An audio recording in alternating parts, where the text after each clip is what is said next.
We will remember our fallen astronauts and discuss best practices for safety across the agency. We will also have time for questions about safety at NASA from the audience and those that were submitted previously online. Now we'll play a video tribute to honor the crews of Apollo 1, Challenger, and Columbia. Then we'll hear from Administrator Nelson.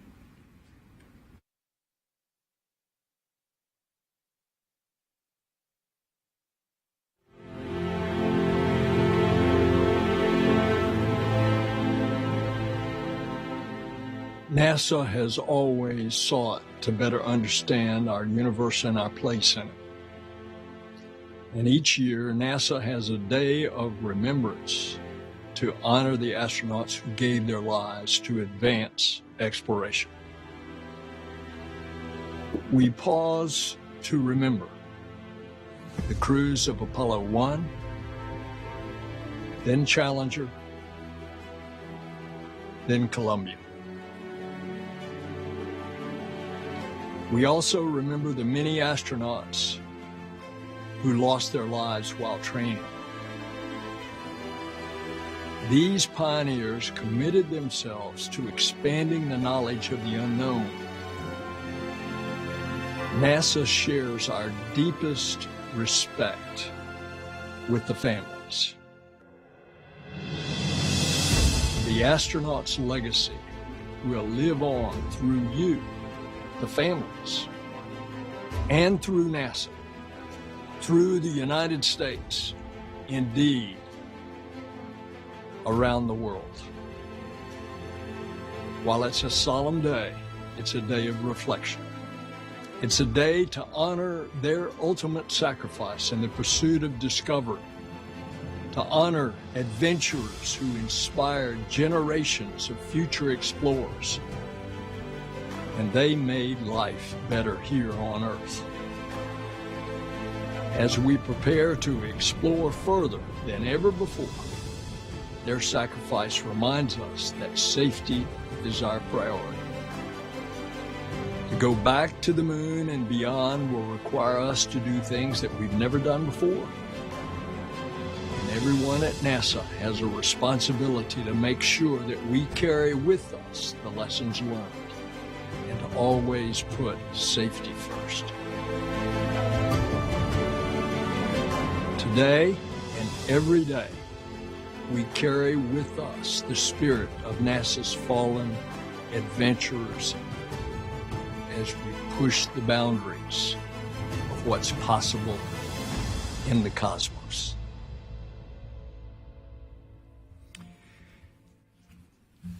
So my remarks are about a personal experience. Our crew had just returned to Earth on the 24th flight of the space shuttle. We had gone through 4 scrubs. The first scrub, although we were not scrubbed for the reason, but it was cold. It was bitterly cold that day. It was in the 40s. So as we watched Challenger ascend into the heavens, and then something isn't quite right, your mind does not want to accept what you're seeing. And what we were seeing was a series of fatal mistakes. A series of mistakes that had occurred building up to it because there was too much of a pressure to launch. We had been delayed over a month, 4 scrubs on the pad, finally the 5th try, and Challenger had been scrubbed twice. A lot of pressure. Get it off.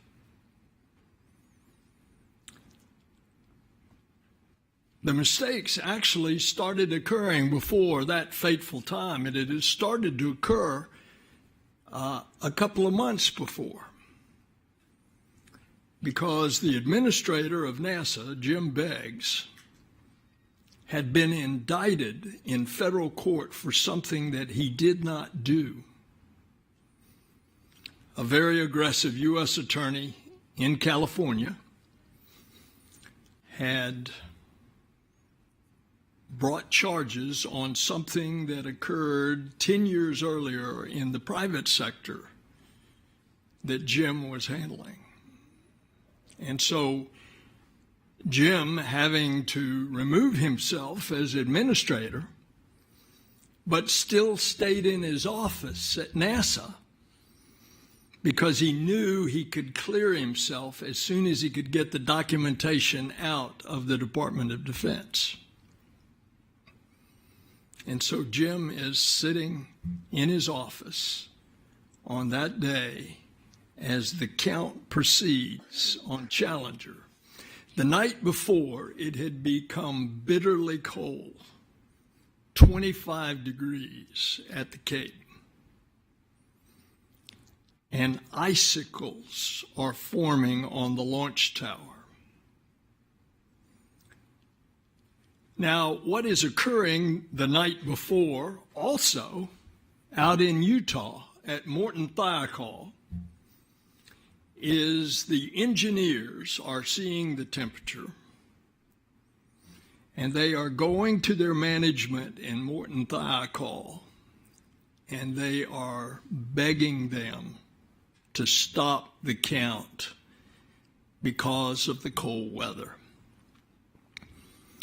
In the examinations that were done after the disaster over the course of a year by the committee that included Neil Armstrong, notable physicists, they all pointed to the cold weather. That famous a physicist, when he took one of the rubberized gaskets, the O-ring, and he stuck it into a glass of cold water and let it stay there for some period of time, and then brought it out, and it broke. That was demonstrative, but in the congressional investigation, months earlier than that, one of the engineers from Morton Thiokol, when I asked, how did you know to alert the management that the O-rings, the rubberized gaskets in the field joints of the SRBs, how did you know that they were going to have a problem? He said, when we got back your SRBs, when you launched on the fifth try in a relatively warm 56 degrees, we got back the SRBs for repacking, and we noticed there was a blow-by of the hot gases. In other words, the O-rings didn't seat properly. And he said, we made the connection to the previous January. It had happened on another space shuttle. And he said, what's common to January? Cold weather. And they begged their management, and the management ignored it. And by the way, there have been some real PSTD problems for those engineers over the years. As that information was conveyed to the Cape and the committees that were so concerned there, everybody's asking everybody else. And some of the most respected figures in NASA historical lore would give double negatives, like, I can't say that it's not unsafe to launch. And in the meantime, now deposed administrator Jim Beggs is in his office at NASA headquarters, looking at the real live shots on his TV, and he's seeing all the icicles hanging on the launch tower, and he's calling the Cape to beg them to stop the count. He's thinking the icicles are going to come off and damage the silicon tiles. And they won't take his call because he's not the administrator. And so 10 miles high in the Florida sky, the hot gases at the right place, right near a strut, holding the SRB to the external tank, escape because the O-rings have not properly seated. And you know what happens. Not one mistake, but a series of mistakes. Pam lived through the destruction of Columbia years later. We thought after 2.5 years of being down after the loss of Challenger that we had fixed it all. The problem, whether it's an O-ring or whether it is a chunk of foam as on Columbia coming off the external tank with high velocity hitting the front edge of the carbon-carbon wing and knocking a hole in it, whatever the technical reason is, the real reason is a lack of communication, and especially a lack of communication from those on the line who see what's being done with the upper levels that'll ultimately make the final decision to go. That's one of the reasons, safety, that we continue to have these days of remembrance, not only to honor the obvious sacrifice that has been made so needlessly, but to also reflect on what is our responsibility for the future. It is our solemn obligation. If you see something, say something. And in the course of the Q&A, we want to make it abundantly clear to you that you have an avenue, that any kind of concern that you have an avenue to report it. And any kind of suggested retaliation will not be tolerated. You are free to report. So let me turn it over to our Deputy Administrator, Pam Melroy.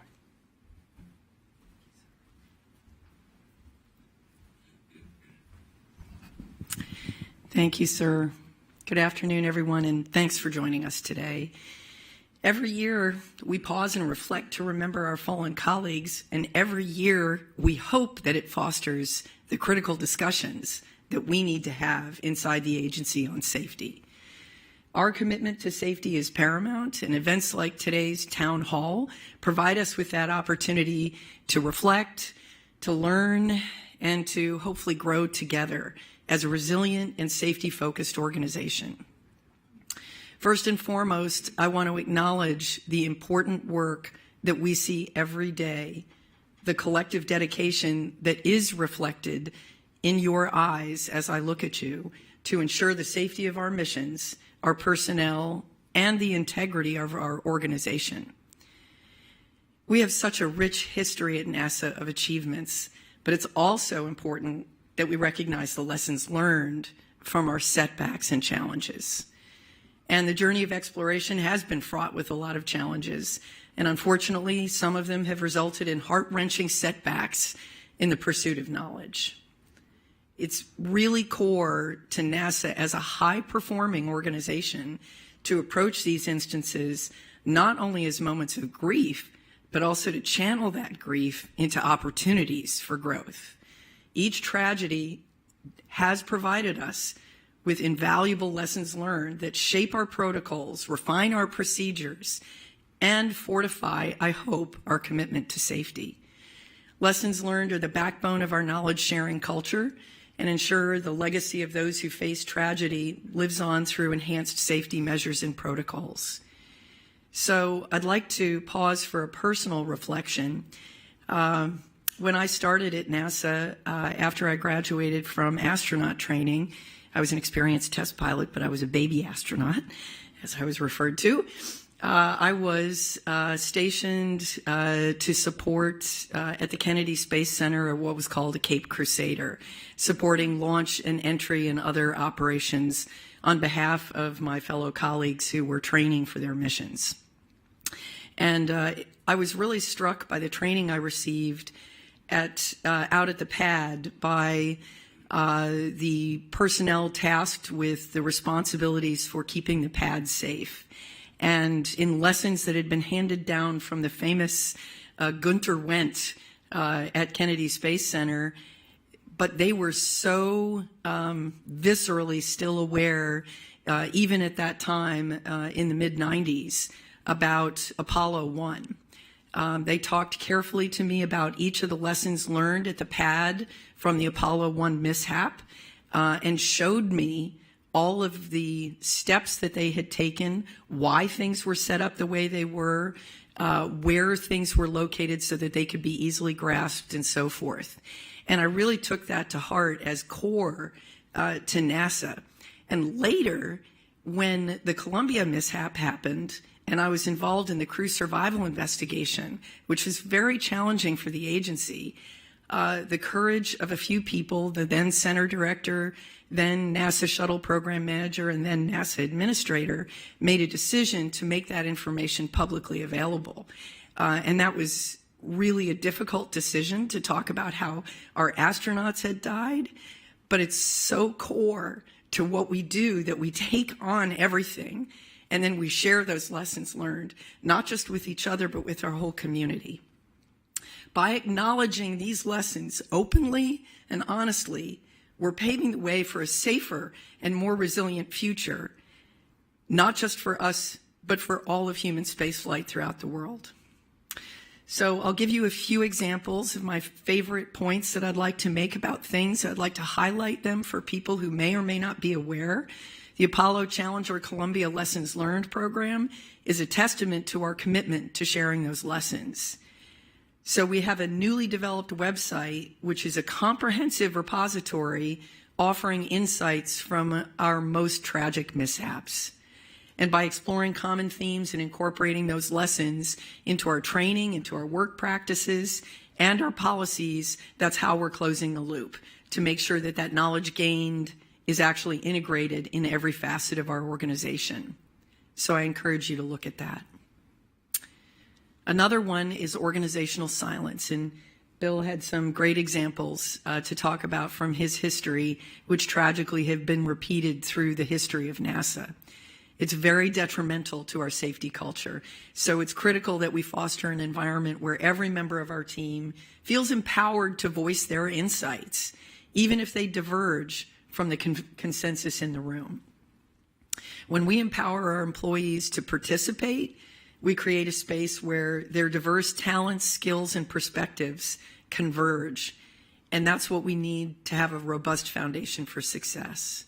So we have to actively seek and value those diverse perspectives, not necessarily just waiting for them to be voiced, but actively encourage them, because they're essential in creating that comprehensive understanding of the potential challenges as we do things no one has ever attempted before. And good leaders have to set the stage for that by establishing those expectations and reinforcing positive behavior that encourage individuals to express their thoughts and concerns. You have to go a step further. You can't just say it, you have to meet people where they are and acknowledge that in the room it can be hard to speak up. So the culture of mission success and organizational excellence thrives when we can do that and when we can proactively seek it out. To combat organizational silence, we've implemented many actionable tactics, including training initiatives such as the Organizational Silence class released by the NASA Safety Center, and I encourage you to take that if you have not. We had a series of workshops over the last year around like the Columbia Remembrance series, and they're a great platform for reinforcing the importance of safety. And as the agency turns over, people retire, new people come in, we can make sure that every member of the team understands the gravity of their personal role in maintaining a culture of safety. In the complex realm of space exploration, understanding and managing risks are paramount. So I'd like to talk about a tool developed by NASA to assess relative risk in vehicle development. And it's called Probabilistic Risk Assessment, or PRA, and it's famous around the world. Probabilistic risk assessments provide us with a very disciplined, systematic, and quantitative framework to evaluate potential hazards and their relative risk probabilities compared to each other. And so once we systematically address the basic questions which go into PRA, what could go wrong, what the likelihoods and uncertainties are, and the potential consequences, so that equips us with the knowledge that we need to navigate the complexities of the risks we face in space exploration. So we really all have to embrace this data-driven approach, which not only informs decision-making, but allows us to prioritize resources where they will be the most impactful on safety, which helps us ensure the highest levels of risk management across our missions. In closing, as we honor the Day of Remembrance this week, let me emphasize again that safety is a shared responsibility that extends to every single individual in this organization. Our commitment to transparency and open communication, to sharing lessons learned, to speaking what's in your heart will collectively propel us toward a future where our missions continue not just to be groundbreaking, but are also executed with the highest standards of care and safety. And together, that will enable us to push out to responsible exploration of the solar system, pushing the boundaries of human achievement while still ensuring the integrity and success of every NASA mission. So thank you for your dedication to the noble cause we share in our mission at NASA, and let us continue to learn and share our lessons. Let's adapt. Let's innovate and continue to strive for excellence in everything we do. So stay safe and stay focused and keep pushing the boundaries. Thank you.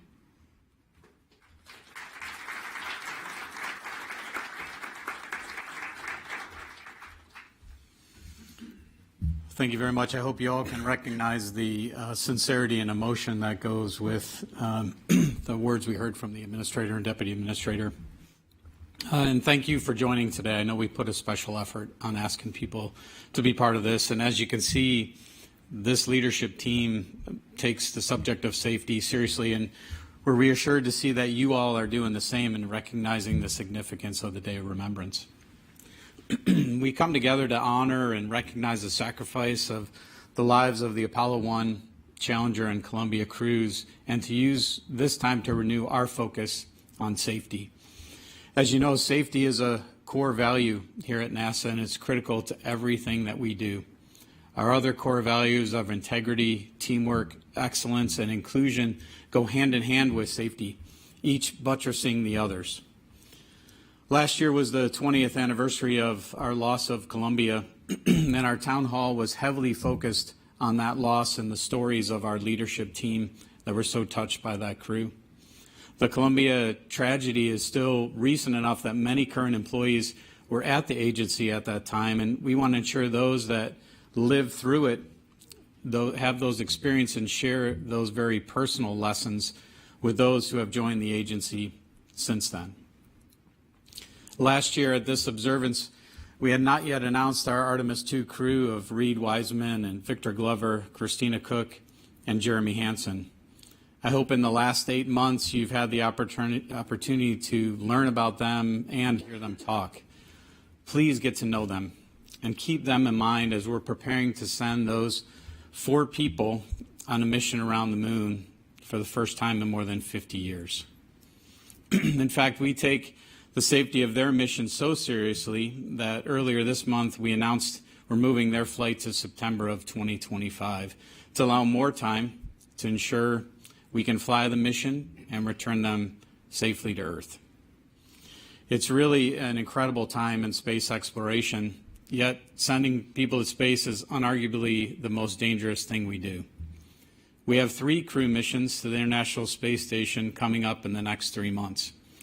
Crew 8 with NASA astronauts Matthew Dominic, Michael Barrett, and Jeanette Epps, a Soyuz launch with NASA astronaut Tracy Caldwell-Dyson, and the Boeing crew flight test, a new vehicle with NASA astronauts Sonny Williams and Butch Wilmore.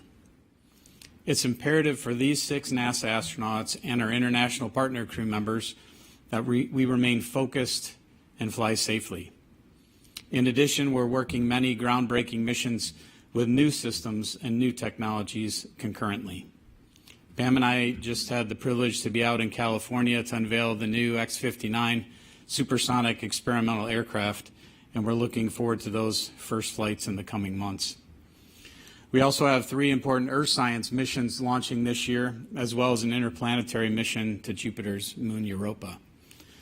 With all of this and more on our plate, I exhort you to prioritize your role in your own safety and the safety of your coworkers and teammates. At NASA, we do hazardous things every single day, not just on launch days. Please take a moment and think about something that you do that may compromise your safety or mission safety on a normal day at work. Maybe you work with tools and machines that present an inherent safety risk. Maybe it's more mundane. Maybe it's your commute. Just take time to think about it. What you're doing on a daily basis to ensure not just your own safety, but the safety of those around you. I want us to be vigilant. Are there steps you can take to act in a more safety-conscious manner? Use your safety checklist, even if you know it by heart. For many of us, it's easier to focus on the big events, like flying people to the moon on Artemis 2. I challenge you to really think smaller. Consider the little actions that could have big repercussions. If corrected in the near term, they will prevent more dire consequences down the line. And this applies to you, not just as a NASA employee, but you as a person, as a human being. What are you doing outside of work to ensure your own personal safety and well-being? We cannot say we care about your safety without saying we care about you as an individual, your well-being, your health, both physical and mental.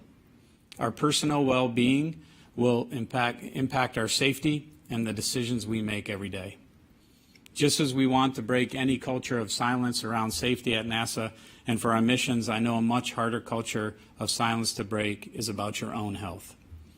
On an airline flight, you're instructed to put your own mask on before helping others.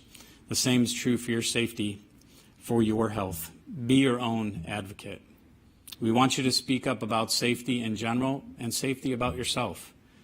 We have resources available for employees facing a variety of challenges, including caregiving, stress, and major life adjustments. If you don't feel comfortable saying something to your supervisor or colleagues, please reach out to the Employee Assistance Program. Employee privacy is protected by strict confidentiality laws and by professional ethical standards. You truly matter. You're an important part of the NASA team. Take care of yourself and take care of one another. In doing both, we will continue to achieve great things for NASA, the nation, humanity, and for each other. Thank you.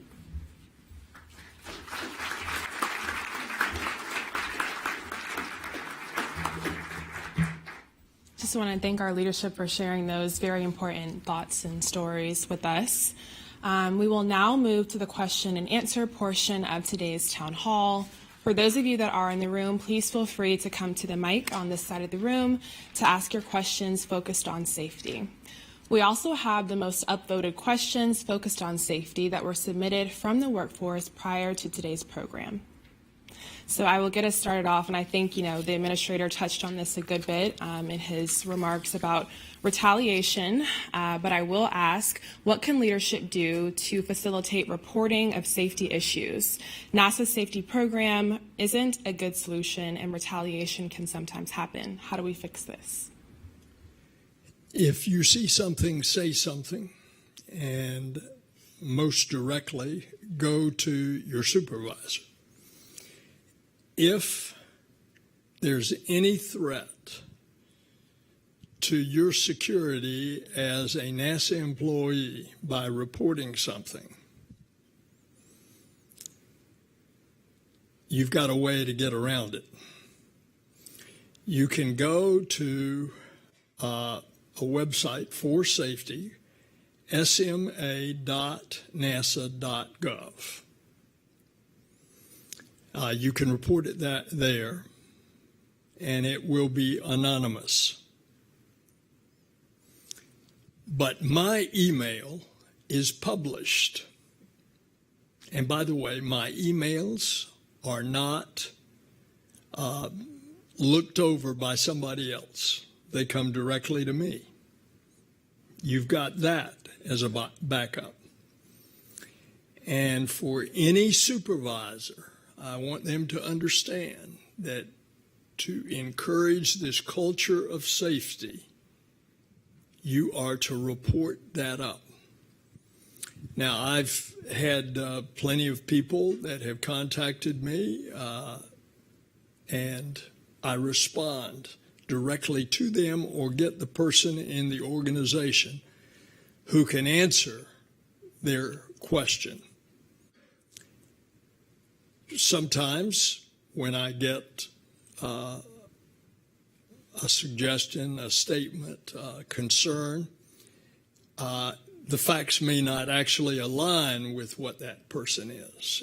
And I expect in the reporting of that back to the employee that they point out why that's the case. Again, I will underscore what Jim said. There is no retaliatory atmosphere that will be tolerated in this organization. And there are plenty of ways to get around that if you, as an employee, feel like that your concern for safety is being stifled. We've said it. You can go to your center leadership, and if you're not getting the satisfaction that your concerns are being not heard, you can do it anonymously through sma.nasa.gov. And your ace in the hole is bill.nelson@nasa.gov. Thanks. Thank you. We also had quite a few questions focused on COVID-19 and the safety of our workforce. So I will ask, is safety a priority for us?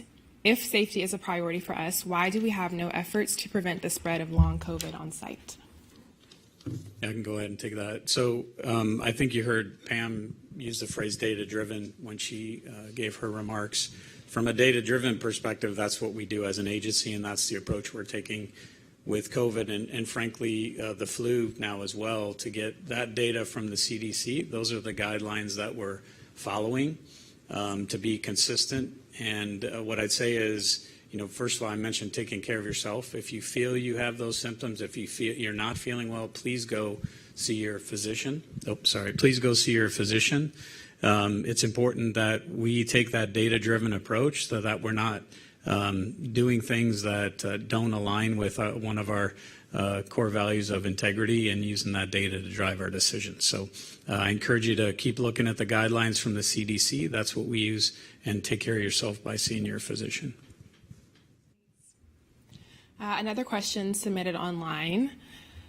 How do we prevent organizational silence from blinding ourselves to safety issues, especially recurring issues and trends?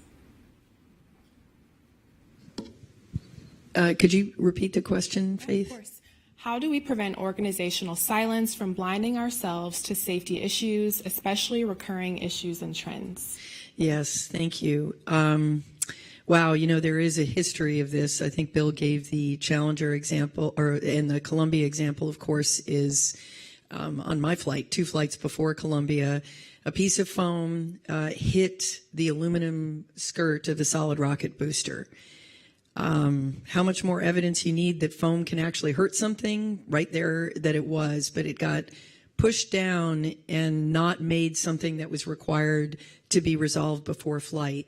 So I think I'm going to answer the concern that I actually have is some of the pride that we have in the things that we do leads to a sense of complacency. And the more we do it, the more complacent you get. As a young pilot, I was taught that somewhere between 500 and 1,000 hours was the most dangerous time for a pilot. You knew just enough to think you were pretty good at what you were doing, but not enough to have the pants scared off you enough to know that you really weren't, completely able to know every factor around you as a pilot. So I think the silence is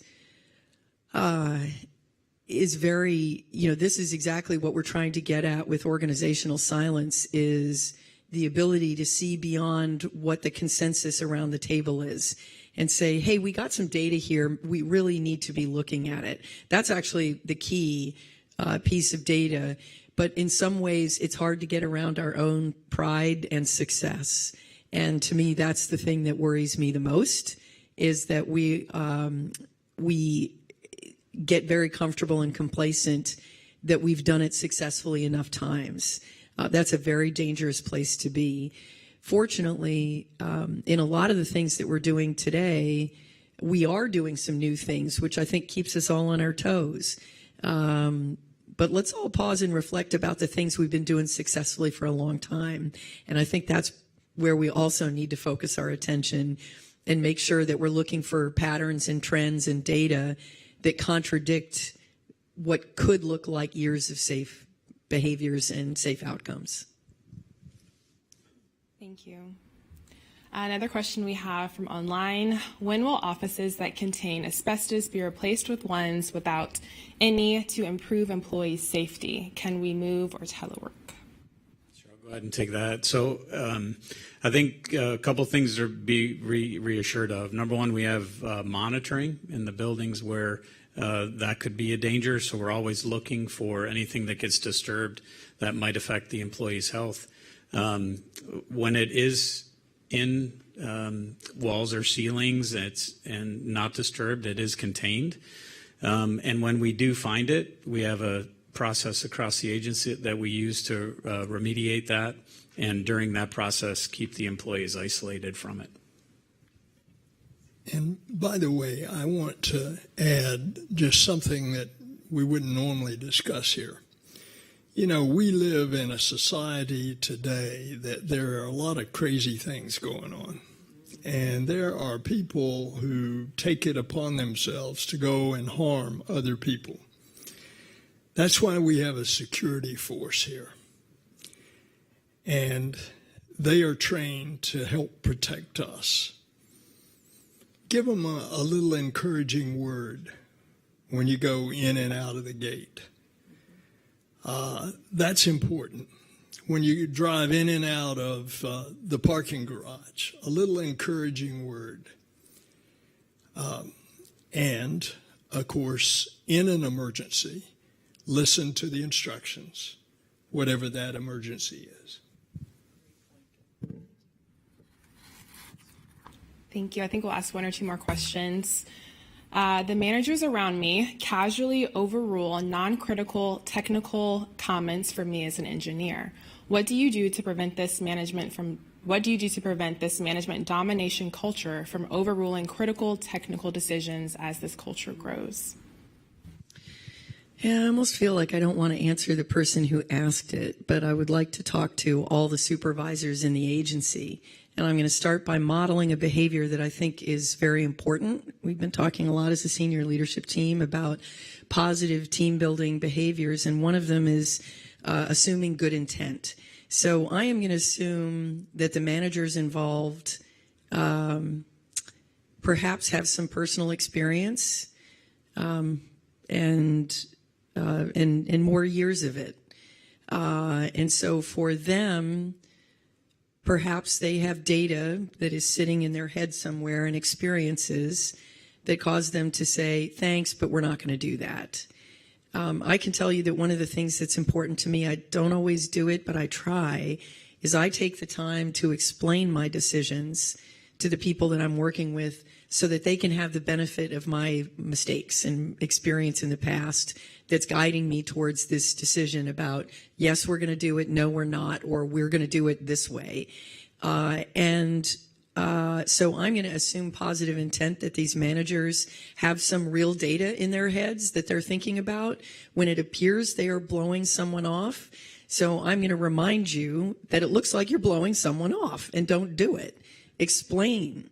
Now I will address the person who answered the question or asked the question, which is, if you have the opportunity to follow up with your supervisor in private and say, hey, you really, you clearly had some reasons why you dismissed the comment based on your experience. Can you teach me? What can you tell me about why?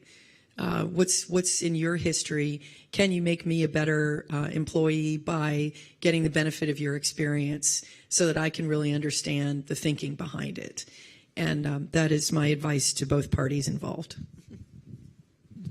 I want to thank everyone so much for asking your questions today. I'd like to hand it back over to Administrator Nelson for some closing thoughts. Well, thank all of you for attending today, and those of you online that are attending. We encourage you to share what you may have learned here with your fellow employees. At NASA, we have an incredible responsibility, and I hope you take the rest of this day of remembrance, and there will be events throughout the week. Pam and I are going out to Arlington to the grave sites later this week. Every day at NASA, we carry forward the spirit and legacy of our fallen heroes. And so I'd like for everybody to let's join together in a moment of silence.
Thanks, everybody.